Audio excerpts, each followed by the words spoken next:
रविवार दिन मते कामर प्रेसर अधिक पड़ जाए कहीं डबल डबल रोषे करने को पड़े। आ जेहेतु आज रविवार थिला आ पिला माने बापा आइंस हम आम शाशु निरामिष जेहेतु खाऊँ आमर निरामिष हम आ बुधवार होते गोटे प्रकार आइंस कर दे था खाई था किंतु एबे तो आज जेहेतु रविवार मु तो खाइबिनी आइंस से मु आ माँ भी खाइबुनी आइंस से आम शाशु बोहूँ निरामिष बनकर आइंस बनव आ बापा आज बजार नहीं आसी चिकेन तांकर चिकेन बनव आमर एठी आलू दम आ छोट छोट आलू थिला आ किछि परिवा नथिला सेतिलागि आलू दम कर देइथिले। मते आलू दम मते बहुत भल लागे आ भात रे तो बहुत बढ़िया लगे आ पिठा रे तो बेसी भल लगे किंतु मते भात रे भी भल लगे।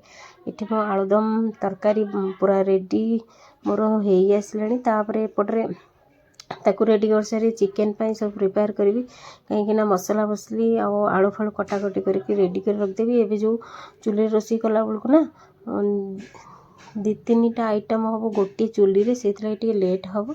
पुओ भी ट्यूशन सारिके आसिलानी ताको भी खाइबा देवी लगे मुझे सब कटाकटी करके रेडी कर रखीदेवी।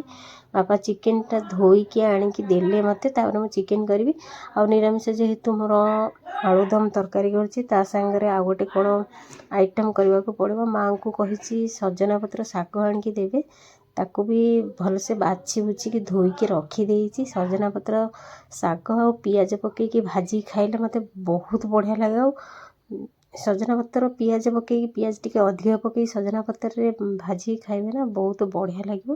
तापर एपटे मोर आलूदम तरकारी पूरा रेडी हो जाइए देखु आ सजना पत्र रे पियाज पकई देछि ता सहित गोटे बादाम थिला किछि बादाम थिला ताकू भी पकई देछि आ बादाम आ पियाज पूरा बहुत पकई देछि आ एई भला करी खाइले ना पखाल भात बहुत बढ़िया लगे। किंतु मते गरम भात जेहेतु हेछि मुझे गरम भात रे भी सजना पत्र भाजी देछि। तापर एपटरे चिकेन पाई मसला हरिका सब रेडी कर देथिले आ बापा चिकेन धोईकी आनले मो मसला पकई देकी तापर चिकेन कषई देकी पिलांको रेडी हो गले चिकेन टा रेडी हेले पिलांको खाइबा के देबी।